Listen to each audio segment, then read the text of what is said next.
Thank you for reaching the end of our tutorial. Once again, we would like to thank you for your support thus far.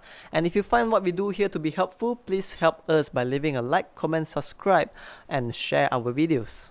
Thank you so much.